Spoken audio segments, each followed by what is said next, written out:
berdoa untuk orang yang sakit syifaan ajilan insyaallah. Isfihim anta syafi la syifaa illa syifauk. Syifaan la yughadiru saqama wala alam insyaallah. Amin ya rabbal alamin. Baik Bapak Ibu sekalian yang berbahagia, di dalam satu hadis baginda Nabi Muhammad sallallahu alaihi wasallam. Kata baginda Nabi, ada dua hadis tapi serupa makna. Hadis yang pertama, kata baginda Nabi Muhammad sallallahu alaihi wasallam, inni akhafu alaikum sittan. Saya bacakan hadisnya. Inni akhafu alaikum sittan. Aku mengkhawatirkan terhadap umatku, kata Nabi, kelak ada 6 hal, 6 perkara, kata Nabi.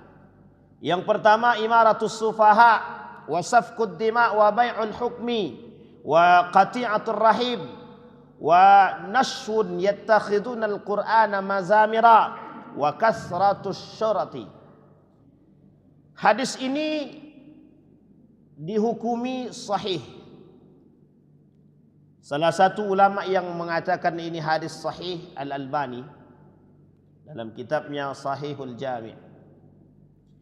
Kemudian dalam riwayat yang lain, dalam hadis yang lain, badiru bil amal salih atau badiru bil a'mal khisalan sittan. Kata Nabi, bersegeralah kalian melakukan perbuatan, bersegera bil a'mal khisalan sittan, 6 perkara. Tapi badiru, bersegeralah ini melakukan perbuatan yang sebaliknya daripada perbuatan tersebut. Nanti kita lihat. Yang pertama, imaratus sufaha. Maka tinggalkan perbuatan ini, lakukan perbuatan yang lebih baik. Yang kedua, wa kasratus syurati. Persoalan-persoalan militer. Wa qati'atur rahim. Jaga silaturahim. Artinya kalau ada yang memutus, kita menyambung. Wa bai'ul hukmi, jual beli hukum, jangan diikuti. Wa istighfafan biddam, saling membunuh, tinggalkan. Saling menjaga. Nashwun yattakhiduna al-Qur'ana mazamira, orang yang dengan Quran tapi mereka tak mengamalkannya, cuma sekedar membaca dan menjadikan barang untuk sebagai kepentingan. Yuqaddimuna ar-rajul laisa bi afqahihim wala a'lamihim ma yuqaddimuna illa liyughanniyahum. Kata Albani, kemudian At-Tabrani, akhrajahu At-Tabrani dalam hadis ini, yuqaddimuna ar-rajul, ada seorang pemuda yang mencoba menyampaikan maksud tersebut, tapi ternyata pemuda yang menyampaikan ini adalah pemuda yang a'maq, dangkal pengetahuannya. Kemudian dia tidak memiliki pengetahuan yang baik. Kemudian dia sampaikan hal tersebut kepada yang lain. Maka janganlah kalian mengikutinya. Nah Bapak Ibu sekalian yang berbahagia, kalau kita rujuk kepada hadis yang 6 ini diambil dari beberapa hadis tentang kekhawatiran Nabi. Judul kitabnya yang dulu kita pernah bahas di sini. Judul kitabnya Akhwafa ma akhafu alaikum Al-arba'una hadithan fi khawfin nabi an ummatihi. Judul kitabnya itu, judul bukunya, kekhawatiran Nabi. Ada 40 hadis yang menjadi kekhawatiran Nabi terhadap umatnya di akhir zaman. Kita mulai. Yang pertama, imaratus sufaha, pemimpin yang bodoh. Pemimpin yang bodoh ini adalah sumber masalah. Sumber masalah. Pertanyaannya adalah sufaha itu artinya apa? Bodoh, safih.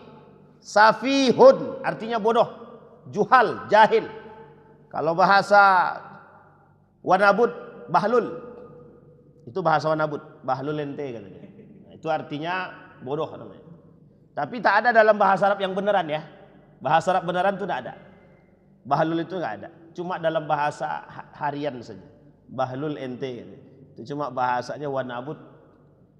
Tapi kalau bahasa Arab resminya safihun atau jahilun, juhal, jahil, juhala, bodoh. Pertanyaannya adalah bodoh dari istilah apa? Bodoh dari segi apa? Kepemimpinankah, ekonomikah, atau apa? Di dalam hal ini ulama berpendapat maksud hadis ini safihun an sunnatin Nabi sallallahu alaihi wasallam wa adamu ittiba'i sunanin Nabi. Pemimpin yang tidak mau mengikuti sunnah-sunnah Nabi, pemimpin yang tidak mau mengikuti aturan-aturan Nabi. Namanya pemimpin sufaha, imaratus sufaha, pemimpin yang bodoh. Mungkinkah pemimpin yang bodoh ini terjerumus atau terjebak atau terjatuh dalam pemimpin yang zalim? Sangat. Karena pemimpin yang cerdas tidak akan mungkin terjebak jatuh dalam kezaliman. Salah satu dampak daripada kebodohan adalah kezaliman. Dampak daripada kebodohan adalah kezaliman. Bagi orang yang bodoh, yang tidak mengerti, yang tidak berilmu, yang tidak mengerti agama, ya membunuh, kemudian korupsi, ya tidak ada masalah. Asal sama-sama senang. Membunuh misalkan, kemudian korupsi misalkan, kemudian mengambil hak rakyat misalkan. Jadi sekarang ini memang normal betul korupsi itu nampaknya. Nah, jangan sampai ke MBG pula. Ya, sudah. Karena baru ketangkap kan. Ya, kita tak membahas MBG-nya Pak. Jadi contoh itu Allah tampakkan gitu. Jadi unik Pak, unik. Saya jujur kadang-kadang berpikir mengapa Allah tampakkan itu tapi kok kita nggak ngambil pelajaran gitu.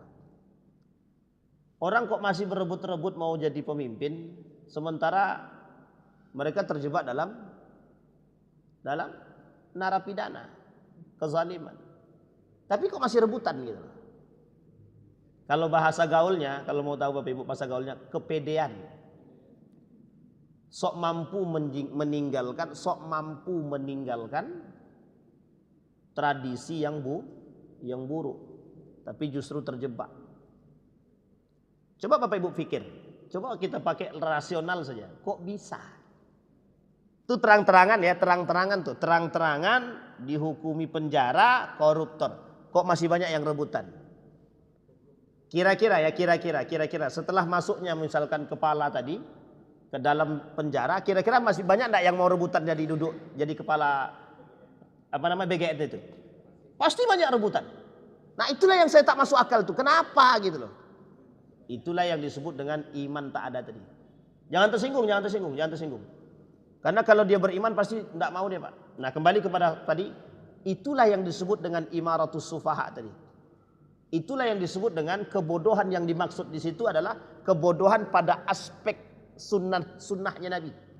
Tidak mencontoh karakter Nabi. Tidak mencontoh perbuatan Nabi. Kalau kita boleh berpikir saja, boleh berpikir dengan akal sehat saja. Tidak usah pakai, mohon maaf ya, jangan pakai agama sekarang. Jangan pakai agama. Coba berpikir pakai logika akal sehat saja. Ada orang yang terjebak dalam lubang buaya, kira-kira ada enggak orang mau masuk di situ? Itu kan akal itu. Tapi kok orang berbondong-bondong mau masuk lubang buaya itu? Itulah yang enggak paham sampai sekarang itu saya berpikirnya. Makanya Nabi bilang, ada seorang pemuda menghidupkan api, dihidupkan api oleh pemuda tersebut. Itu binatang melata mendekati api. Nah, pemuda tersebut ditariknya satu-satu. Jangan binatang melata, jangan dekat ke api itu. Ditarik satu-satu. Kata Nabi, permisalanku terhadap kalian sama seperti itu. Nabi bilang jangan ke neraka, jangan masuk lubang buaya, tapi semuanya pengen masuk semua. Nabi tarik satu-satu. Jangan, kata Nabi, jangan. Tapi masuk juga, mau juga. Ah, begitulah bahasanya. Itu yang disebut dengan cerdas, itu tak pada tempatnya. Itu kalau bahasa halus, Pak. Kalau bahasa kasarnya ya itu tadi. Bahasanya tadi kita pakai bodoh, Pak. Itu bahasa kasarnya begitu. Itu dalam bahasa Nabi, bukan bahasa saya. Imaratus sufaha. Maka kecerdasan itu penting. Cerdas itu penting, Pak. Tapi cerdas dengan iman. Bukan cerdas tanpa iman. Seolah-olah mata ini buta, tak nampak. Kalau cuma mata yang buta, masih ada kemungkinan keselamatan. Tapi kalau yang buta ini hati, qaswatul qalbi, hati yang buta, hati yang rusak, tak nampak, Pak. Mana tai ayam, mana coklat sama, Pak. Nah sekarang saya kasih tahu Bapak Ibu. Ada istilah orang zaman dulu, kalau dia jatuh cinta itu, tai ayam merasa coklat kata dia. Sekarang saya tanya, coba saya ajak Bapak Ibu berpikir. Kalau ada yang bilang begini kira-kira mohon maaf. Itu cerdas atau bodoh? Tapi mengapa orang yang jatuh cinta seperti itu? Karena sudah dibutakan oleh hawa nafsu. Bapak Ibu, nafsu yang tinggi itu hanya bisa diobati dengan kekuatan iman. Iman yang lemah atau ingin cara menguatkan iman, ada satu yang paling ampuh untuk memperkuat iman itu. Memaksakan diri melakukan amal soleh. Memaksakan. Kita ambil contoh. Ya, kita ambil contoh. Bapak Ibu tidak koruptor. Tapi kawan-kawan Bapak Ibu ngajak korupsi barang. Ngajak korupsi. Kira-kira Ibu bermain dengan siapa? Berlawanan dengan siapa ketika itu? Ada berapa musuh Ibu ketika itu? Bapak Ibu, berapa musuhnya? Satu, kawan sendiri. Yang kedua, setan. Yang ketiga, diri kita sendiri. Ibu kuat-kuatan. Kalau tidak kuat, kalau tidak dipaksakan, selesai Pak. Sekarang saya tanya Ibu. Ini ada perkumpulan ibu-ibu suka gibah.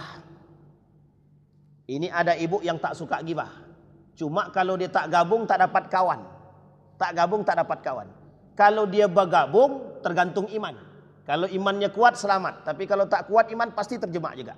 Pertanyaannya, ibu-ibu aja jawab yang bisa jawab. Ibu-ibu masih tetap ingin gabung atau misahkan diri? Itu jawabannya harus jujur itu. Kalau bohong jawabannya itu adalah kalau jawaban bohong, kami kan kuat iman Ustaz. Insya Allah kami tetap akan bisa bergabung tapi kami kuat iman. Itu yang disebut dengan jawaban cari aman. Karena mustahil Pak, mustahil selamat. Orang berbicara menggibahkan orang, ibu tutup telinga, tidak mungkin. Karena ibu ketika gabung dengan orang yang berbicarakan kegibahan orang tadi, kejelekan orang, ibu tutup telinga. Apa kata kawan-kawan tadi? Tidak sopan ente, nggak sopan orang bicara ente tutup telinga. Maka apa yang harus dilakukan? Menghindar. Tapi Ustaz, kalau aku menghindar mereka akan katakan aku sombong dan aku mohon maaf Ustaz, tak punya kawan. Itulah yang harus kita latih. Latih. Sama hal dengan yang tadi. Kalau semuanya korupsi, pemimpinnya suruh bilang korupsi, kalau tidak korupsi mutasi. Ibu pilih mana Bapak Ibu? Pilih mutasi aja, yang penting tidak korupsi, atau cari korupsi terendah, yang penting nggak mutasi. Itu pilihan berat Pak Ustadz. Ya kalau ringan pilihan itu tidak akan saya sampaikan Pak. Pilihannya cuma satu Bapak Ibu, jangan korupsi dan berharap jangan dipindahkan, itu aja. Tapi mohon maaf Pak, mohon maaf. Karena pelakunya rame-rame, mesti kita nggak disukai orang kan. Nah ketika kita tidak disukai orang, kita berusaha melawan diri kita sendiri antara korupsi atau tidak. Nah yang paling berat itu dengan diri kita sendiri. Kalau yang lain itu bisa kita tepis Pak. Cuma kadang-kadang hasutan syaitan itu banyak caranya Pak. Tak bisa lewat kebijakan, lewat kawan. Tak bisa lewat kawan, lewat diri sendiri. Tak bisa dengan tiga ini. Ada yang paling ampuh untuk mengorek-ngorek itu Pak. Yang menghasut itu. Lewat istri. Kata istri, bang, sekali ini aja bang korupsi tak apalah. Yang penting abang jangan dimutasi dulu. Suami tadi nggak apa-apa mutasi, yang penting aku tidak korupsi. Tapi karena bang, pikirkan bang, anak kita sekolah. Kalau abang pindah bagaimana? Mau tak mau ganggu, terganggu juga. Kata suami, oke lah, biarlah aku kali ini korupsi. Tapi cukup kali ini aja ya. Alhamdulillah tidak ketahuan. Besok diajak lagi korupsi. Kira-kira korupsi lagi nggak kira-kira? Bisa dipahami Bapak Ibu? Hari ini nolak, besok menikmati. Hari ini nolak, besok nikmati. Nah besok kalau sudah semua instansi ini korupsi, maka tidak ada lagi istilah penjara bagi koruptor.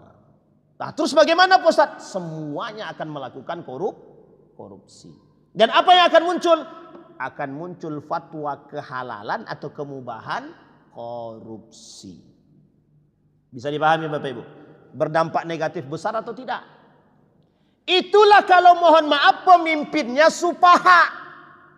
Kalau pemimpinnya tidak cerdas, tidak beriman, kebijakan itu akan kembali kepada mohon maaf kebodohan, kezoliman, kemaksiatan. Sehingga mohon maaf Pak, kadang-kadang kita Bapak Ibu pasti selalu melihat berita yang bermunculan.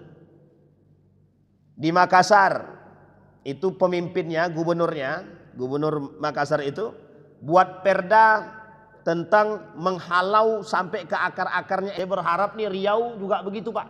Berharap kita Riau punya perda yang menghabisi sampai ke akar-akarnya LGBT. Begitu juga kota Pekanbaru, berarti siapa tuh? Wali kota. Juga harus begitu. Sampai ke akar-akarnya. Itu kira-kira cerdas apa tidak? Cerdas.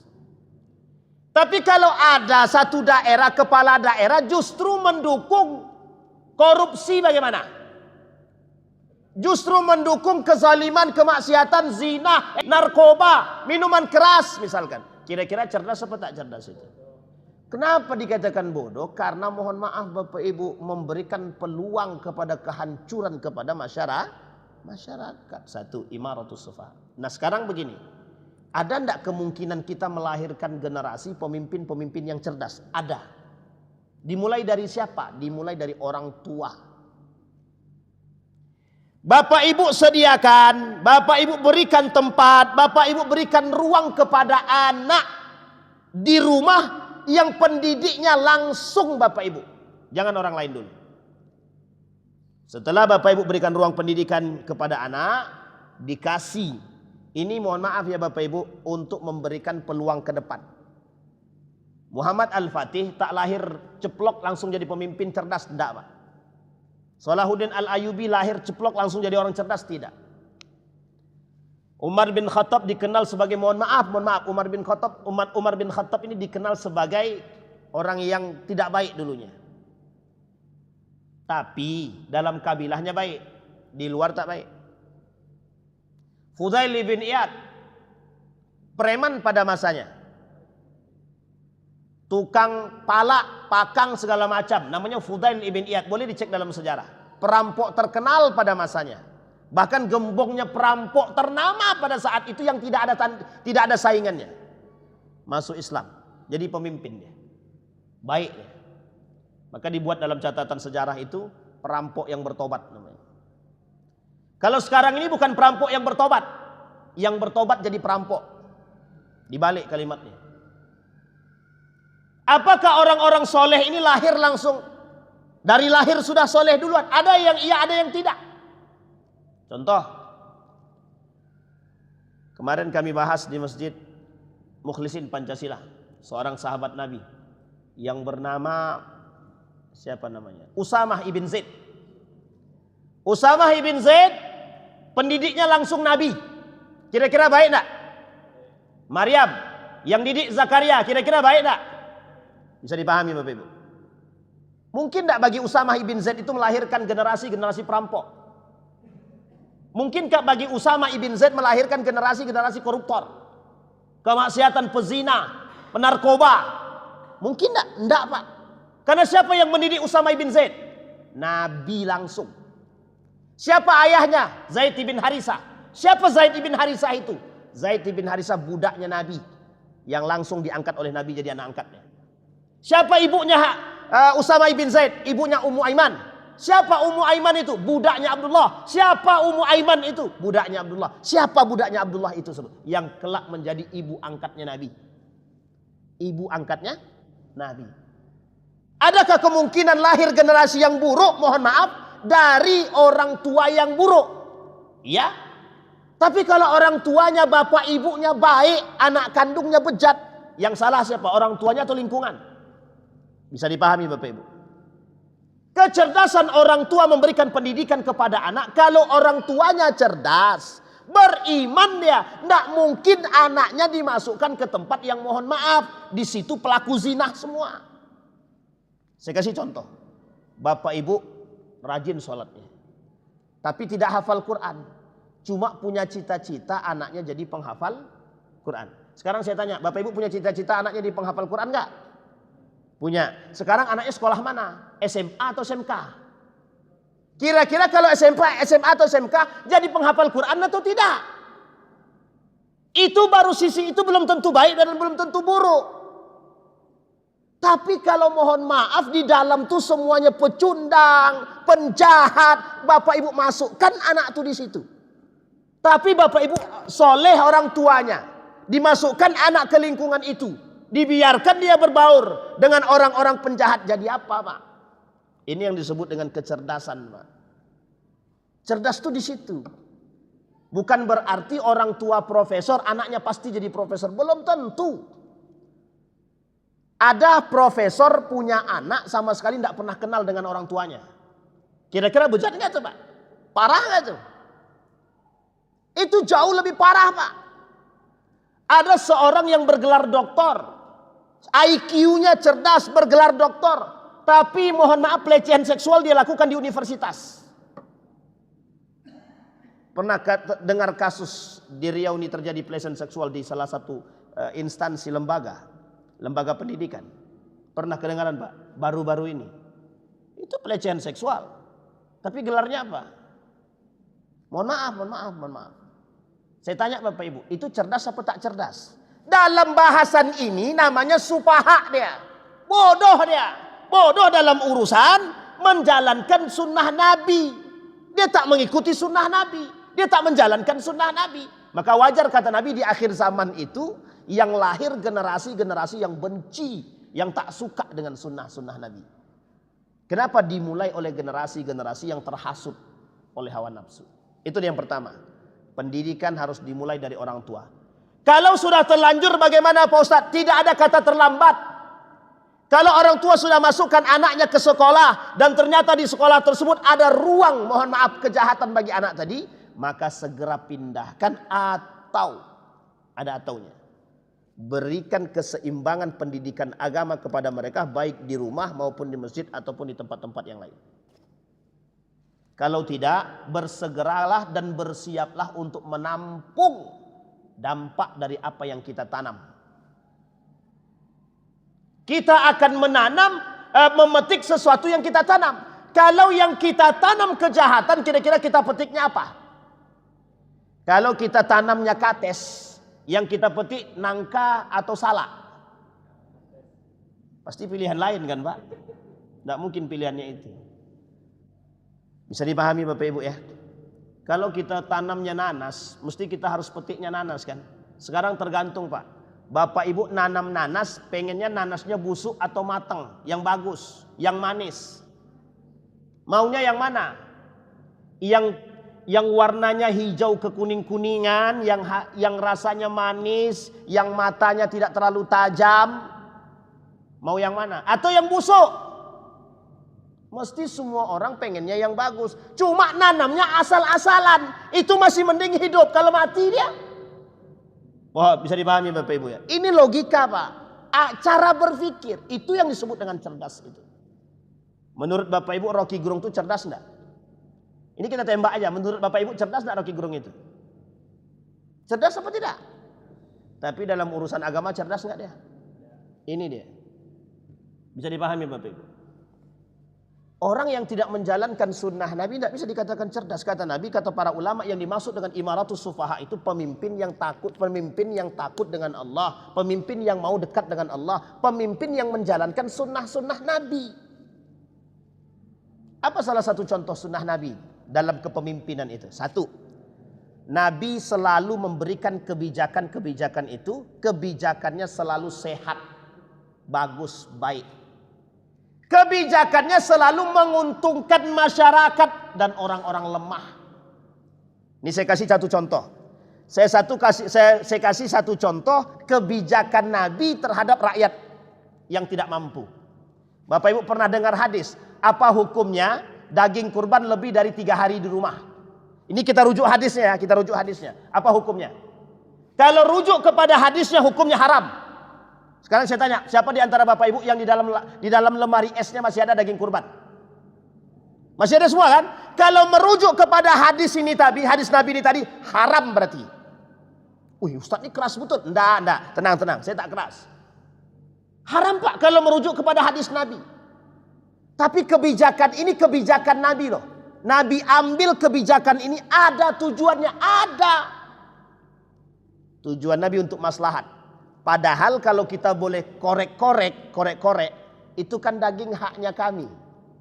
Karena Nabi ini seorang Nabi sekaligus pemimpin. Dibuatlah oleh Nabi kebijakan yang menyimpan daging dalam lemari, dalam rumah, tidak habis daging tersebut lebih dari 3 hari, haram dimakan. Kalang kabut yang masih punya daging dalam rumah, kalang kabut. Kemana akhirnya daging-daging itu? Dibagikan kepada orang-orang yang tidak mampu. Tahu alasannya apa? Karena ketika itu Mekah dalam kondisi paceklik. Langsung Nabi ambil kebijakan. Kata Nabi, haram nyimpan daging lebih dari 3 hari. Kalang kabut yang punya daging banyak. Daging ontanya, lembunya, dombanya. Akhirnya dibagikanlah kepada masyarakat yang tidak mampu. Apa endingnya? Orang-orang yang tidak makan bisa makan. Kemudian sahabat bertanya lagi pada tahun berikutnya. Ya Rasulullah, apakah kebijakan ini berlaku untuk tahun ini? Dijawab sama Nabi, karena tahun ini ekonomi Mekah sudah bagus, maka tak berlaku lagi kebijakan tersebut. Hadis tadi dinasakh secara makna, secara hukum. Bisa dipahami Bapak Ibu? Jadi ada kondisi ketika itu di Mekah namanya dabah. Dabah itu paceklik. Itu Nabi. Kira-kira kebijakannya untuk siapa? Maslahat siapa? Maslahat orang kaya atau orang tak mampu? Maslahatnya orang kaya atau orang tak mampu? Sekarang nih Pak, konglomerasi. Yang kaya semakin kaya, yang miskin semakin miskin. Sehingga angka kemiskinan bukannya mohon maaf, standar kemiskinan diturunkan, maka angka kemiskinan naik. Turun. Karena standar kemiskinannya diturunkan. Misal, standar kemiskinan itu di angka 1 juta. Kira-kira kalau diturunkan dari 1 juta menjadi 500, kira-kira angka kemiskinannya menurun atau naik? Begitulah kita dibodoh-bodohi itu Pak. Bisa dipahami Bapak Ibu ya? Begitulah. Karena kebijakan itu tidak pro. Tidak pro. Ini ada lagi heboh nih kasus pas Idul Adha kemarin. Duit APBN digunakan untuk bayar kurban APBN namanya. Apa hukumnya Pak? Boleh apa tak boleh? Sah apa tak sah itu Pak?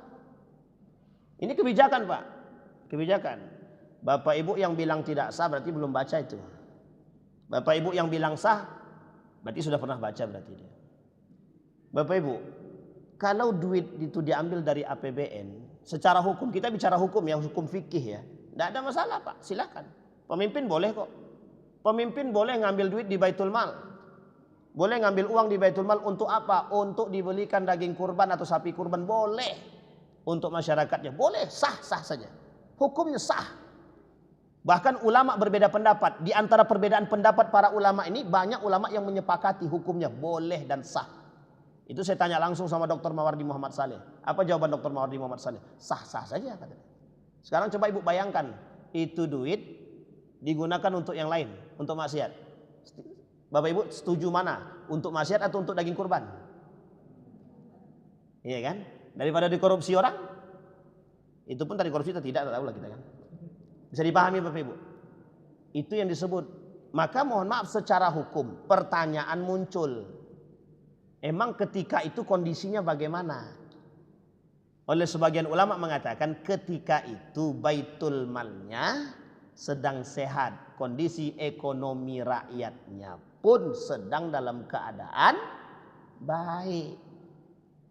Dan daging-daging yang diberikan, sapi-sapi, hewan-hewan tersebut diberikan kepada daerah-daerah terpencil yang tidak mendapatkan daging kurban. Sekarang saya kasih tahu Bapak Ibu.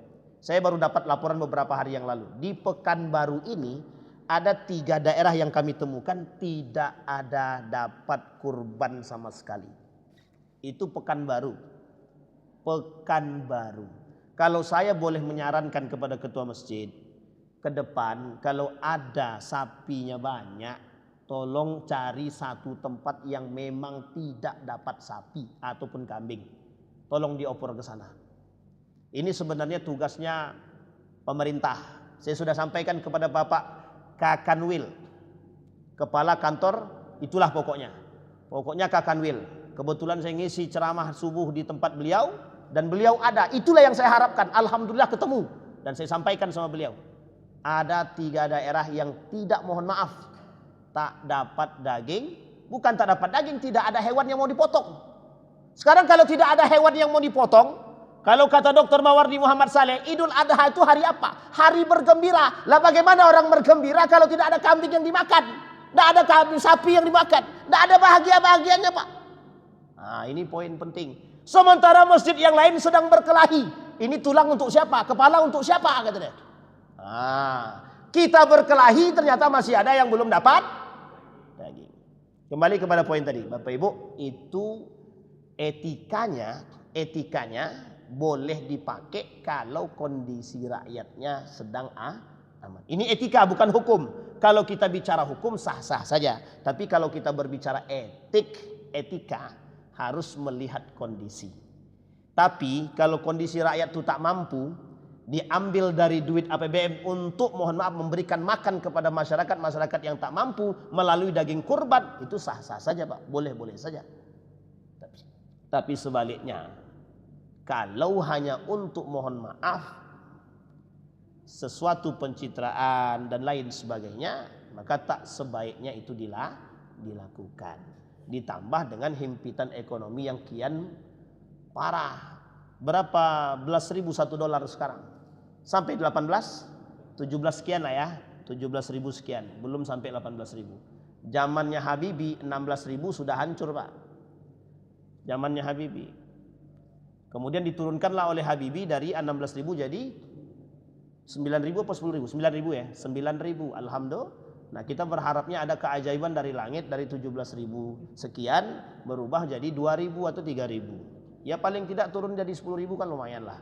Alhamdulillah. Baik, itu yang pertama, imaratus sufaha. Yang kedua, safkud dima. Kata Nabi, kekhawatiranku terhadap umatku yang kedua, kata Nabi dalam hadis tersebut, safkud dima, pertumpahan darah. Ini sudah pernah saya jelaskan di sini, tapi dengan model hadis yang berbeda.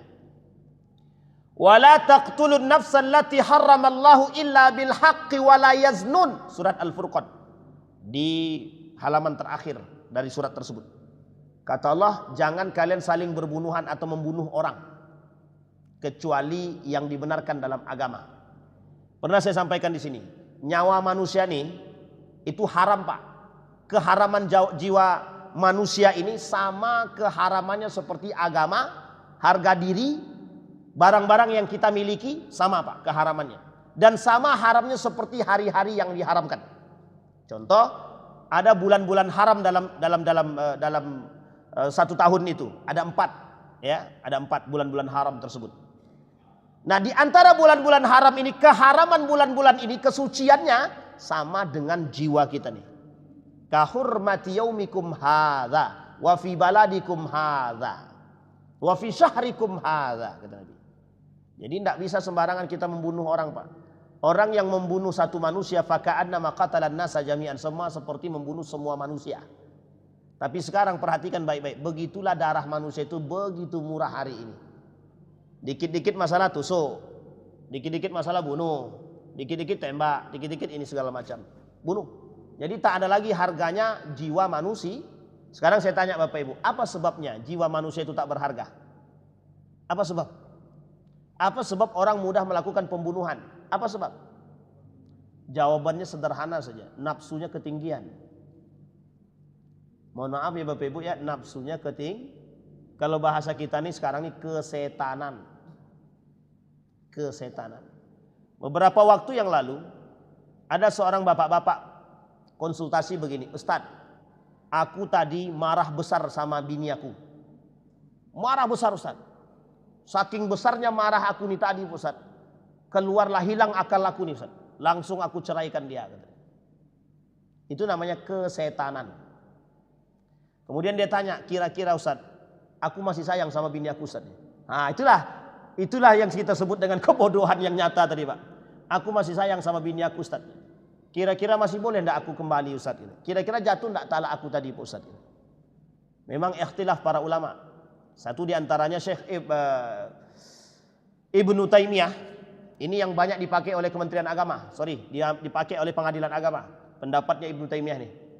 Ibnu Taimiyah bilang, kalau orang dalam keadaan marah dan dia menalak istrinya, maka tak jatuh talaknya. Ini dipakai, Pak. Dipakai di Pengadilan Agama. Pendapat ini. Jadi bukan pendapat Syafi'i. Kalau pendapat mazhab Syafi'i, Pak, jatuh talaknya, Pak. Jatuh talaknya. Asar sadarnya dia kalau dalam keadaan marah tuh nampak kalau lampu tuh lampu, itu udah jatuh talak tuh, Pak. Tapi kata mazhab Ibnu Taimiyah itu, Syekh Ibnu Taimiyah, kalau dia dalam keadaan marah yang berlebihan, kalau Imam Ahmad ibn Hanbal mengatakan sampai hilang akal, maka tak jatuh talaknya, Pak. Tapi kalau mazhab Syafi'i paling ketat, Pak. Ketat dia. Bapak ibu bilang, aku talak kau 1, 2, 3, kata suaminya. Jatuh 3. Kalau mazhabnya Imam Ahmad, Imam Abu Hanifah, jatuh 1. Jatuh 1. Sekarang pilih mana? Imam Abu Hanifah atau Syafi'i? Wah, kalau yang kayak gini kami ikut Imam Abu Hanifah aja, Ustaz. Suka-suka lah. Bisa dipahami Bapak Ibu. Ini poin penting betul. Jadi jangan sembarangan, Pak. Orang yang melakukan pembunuhan nafsunya ketinggian. Kecintaannya terhadap dunia berlebihan. Lemahnya iman, bahkan tidak punya iman. Apa solusinya, Pak Ustaz? Solusinya satu. Yang pertama, mohon maaf Bapak Ibu, kita ini semua sama. Tapi kok bisa ada orang yang kuat iman, ada yang tidak kuat iman? Setannya juga beda-beda yang menghasut kan. Kenapa Bapak Ustadz itu kok imannya kuat? Bapak Ustadz yang ini kok imannya nggak kuat? Padahal sama-sama manusia, sama-sama Ustadz pula lagi. Kenapa kok berbeda? Bisa dipahami sampai di sini. Apa yang membuat mereka berbeda? Kualitas ibadahnya. Bisa dipahami Bapak Ibu ya? Kualitas ibadahnya. Yang kedua, kualitas makanannya. Yang ketiga, cara pandangnya. Di situ Ustadz, di sini Ustadz. Tapi kalau cara pandangnya yang di sono Islami, di sini Barat, kira-kira nyambung nggak tuh? Nyambung nggak Pak? Nggak nyambung. Sekalipun yang di sini hafal Quran, tapi cara pandangnya Barat nggak akan sama dengan cara pandang yang Islami, nggak sama Pak. Tidak sama. Itu yang harus kita gadang-gadangkan sekarang. Apa dampak negatif dari perbuatan kita yang jahat itu? Bapak Ibu, misalkan bapak-bapak terbunuh dia sama bapak tadi anak orang. Akhirnya mohon maaf Pak, apa yang terjadi? Dampak negatifnya besar, banyak. Satu, orang yang dibunuh tadi, dia punya anak, punya istri. Jadi yatim. Kita masuk penjara. Anaknya tadi terbengkalai. Bisa dipahami Bapak? Iya, kalau dia jadi orang seperti Korun, masih banyak harta-harta yang ditinggalkan. Tapi kalau dia bukan Karun, bagaimana? Bisa dipahami sampai di sini Pak. Kira-kira kezalimannya bertambah atau tidak bertambah? Itu pertama. Yang kedua, dosanya adalah dia akan meninggalkan generasi yang lemah. Kenapa kita katakan generasi yang lemah? Kalau dia lemah ekonomi, mohon maaf, berubah cara pandangnya, hilang agamanya, mohon maaf, pindah dia ke agama lain, makin besar dosanya Pak. Akibat dari perlakuan kita.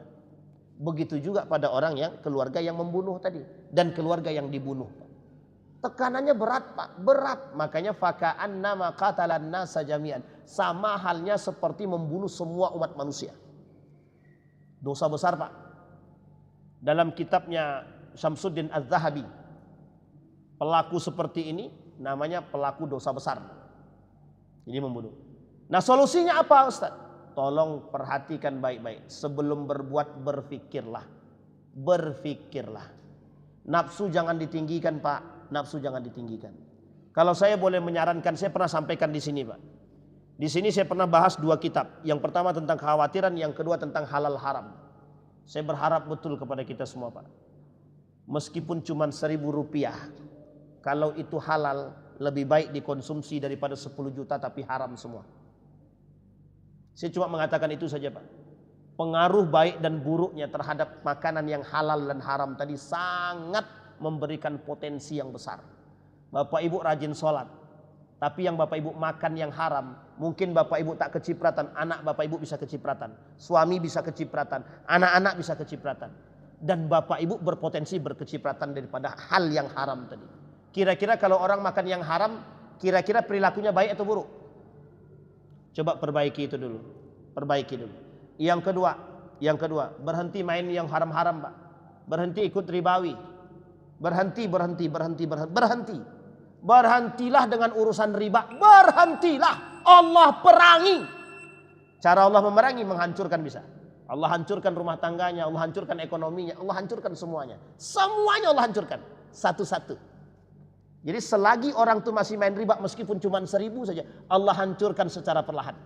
Secara perlahan-lahan. Kira-kira bahaya apa tidak?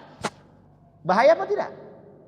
Sekarang saya tanya Bapak Ibu, ketika orang dihancurkan rumah tangganya oleh Allah, depresi enggak? Stres enggak dia? Stres apa tidak? Yang tidak punya iman stres dia. Yang punya iman introspeksi diri dia. Oh iya. Apa jawaban Dr. Mawardi Muhammad Saleh? Ketika ada satu kejadian kasus di Pekanbaru. Kami tanya Pak sama beliau. Kasusnya unik. Ada satu masjid. Panitia kurbannya bilang begini. Kalau kami tidak dikasih daging kurban, kami tidak akan turun jadi panitia. Tahu Bapak Ibu apa yang terjadi? Ditinggalkannya daging kurban itu tadi. Tak diurusnya. Apa jawaban Dr. Mawardi Muhammad Saleh? Hukum upah dari daging kurban haram. Kalau ada yang memaksakan diri untuk mendapatkan itu, itulah yang disebut dengan du'ful ilmi, lemahnya ilmu. Imam Al-Ghazali mengatakan, mengapa manusia hari ini tinggi nafsunya ketimbang imannya? Du'ful ilmi. Memandang dunia ini dengan mata syahwat, kacamata syahwat. Tidak dengan kacamata iman. Zaman dulu memandang dunia ini dengan kacamata iman. Makanya tak nampak kenikmatan dunia itu tak nampak. Tapi kalau sekarang, mohon maaf. Mobil dinas aja bisa dibawa kemana-mana dengan bebas. Artinya dia tak sadar kalau dia sedang berperilaku dengan perilaku yang haram. Mobil dinas boleh dipakai kalau dalam urusan kerja. Di luar kerja haram dipakai, haram. Begitulah para ulama. Begitulah para sahabat, begitulah para pemimpin-pemimpin yang soleh terdahulu mencontohkan kita. Cuma gengsi untuk ngikutin itu. Kenapa? Karena kita gengsinya tinggian. Kalau dapat mobil dinas itulah yang diharapkan. Kamu kepala bagian apa? Kepala divisi cuma apa mobil dinasnya? Ada, sudah mobil dinasnya. Alhamdulillah sudah ada mobil dinas. Bangga. Pakai mobil dinas bangga. Ketika dipakai urusan pribadi haram. Ini kalau ada live streaming bagus ini. Kita haram-haramin Pak yang begini-beginian itu. Nanti dipotong memang dicarinya betul Pak. Parah itu. Benar Pak. Coba lihat. Ada enggak, mohon maaf ya, bahkan uniknya lagi selingkuh pakai mobil dinas coba. Parah enggak tuh? Penipuannya lagi dicopot plat merahnya ganti plat hitam. Oh, enggak kacau gitu tuh sekarang. Disinilah yang kita sebut. Maka dampaknya itu dari perbuatan tadi. Nah, salah satu solusinya perbaiki ibadahnya. Yang kedua, makanannya. Yang ketiga Bapak Ibu, yang tadi kita sampaikan. Tolong halal haramnya diperhatikan, urusan ribawinya diperhatikan. Karena sejauh mereka masih melakukan yang 3 hal atau salah satu di antara 3 ini, mohon maaf. Maka akan sulit dia mendapatkan kebaikan tersebut. Tapi kan kami punya usaha baik. Yang penting ada motivasi untuk memperbaiki diri. Meninggalkan ketiga ini perlahan-lahan. Boleh Ustaz? Boleh, sangat silahkan. Tapi kalau masih eksis dengan itu, tak ada motivasi untuk meninggalkan, maka tinggal sampaikan. Aku siap berperang denganmu wahai Allah. Selesai Pak. Bisa dipahami sampai di sini Bapak Ibu? Bisa dipahami ya? Begitulah ancaman Allah. Maka jangan salah kalau kita hari ini tidak dianugerahkan oleh Allah. Bukan tidak, belum dianugerahkan pemimpin-pemimpin yang takut kepada Allah. Karena mohon maaf, yang dimakan Masih banyak bercampur yang syubhat dan yang haram, bukan yang halal Pak, yang syubhat dan yang haram bagi para pemimpin-pemimpin yang seperti itu. Bisa dipahami ya Bapak Ibu ya?